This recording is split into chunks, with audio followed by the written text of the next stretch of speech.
So, Preston, Yeah. I had a question for you, and completely unscripted, unprepared. I want I want to know, because I believe what we do is super unique, and but I have my own bias, right? I have my own blind spot. You've been with me now for nearly 6 months. I would love to hear from you, the good, the bad, the ugly, the yet unresolved, whatever it is, experience being exposed to, all of these new terms that you've heard: LCRO, 16 CRO tactics, process document. A lot of these are being evolved as we are kind of talking as well. Can I give a quick summary or a quick snapshot of what you experienced in the last, nearly 6 months? Yeah. So, I mean, working here has kind of been like working behind the scenes on a film almost. Uh, so before this, I would just go through a website and I mean, I'm practically going through it blindly. I click on all the buttons, I go through the checkout. If there's something that's confusing to me, it doesn't really even occur to me, and that might either lead me to leave a website or to continue with the website. Yeah. I don't really know. So working here has actually made me much more aware of all those things that are happening, almost like on a subconscious level. Yeah. When I'm on a website. Yeah.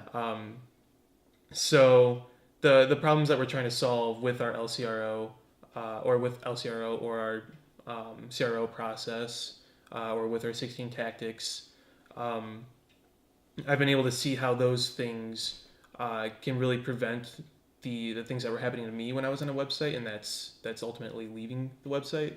I would, like, all too often just bookmark a page and then never come back to it because I had a bad experience on it. That's But right. even if I enjoyed the product or I wanted to do a little bit more research about the product, so what I saw with something like thoughtfulness, our thoughtfulness tactic, is that even just changing one little detail could have made all the difference for me on a website.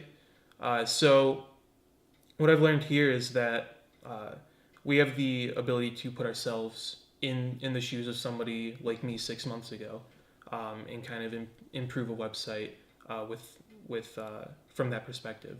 I think that's a really astute observation. You're exactly right.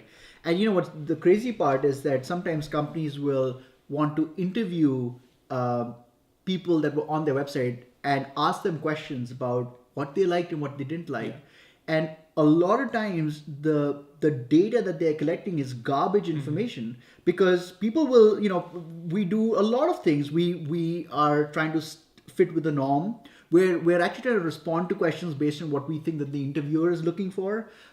We certainly don't want to discuss our most intimate feelings because we're scared of confrontation or whatever it is.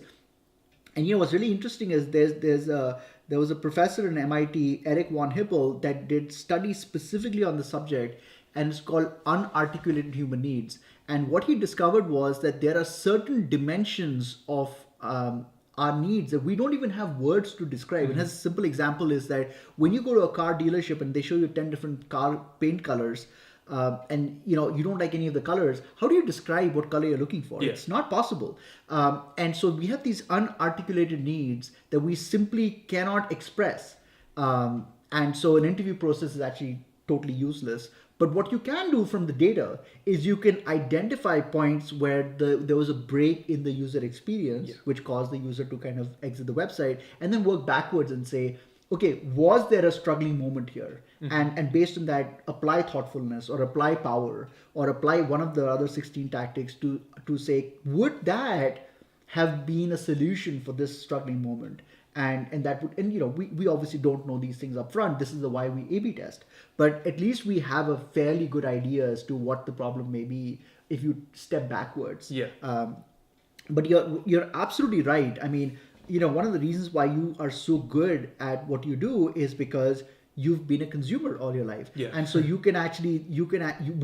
are the people that we're trying to solve for, and it gives us these gives us deep empathy for the user. Mm-hmm. It's you've seen Hotjar recordings, and it's amazing how people struggle, and you're screaming at them and saying, why aren't you on, why isn't it there? Don't you just see it? And the truth is that people are so distracted. I say this all the time. shoppers are like beagles on steroids, and they literally have no attention span. Yeah. And thoughtfulness is a really good tool because it gives us the empathy to slow down and to consider the world from their perspective. So I'm really happy that you're able to pick up on those things. And so thank you for sharing your Yeah. experience for the Thank first you. 6 months. Definitely.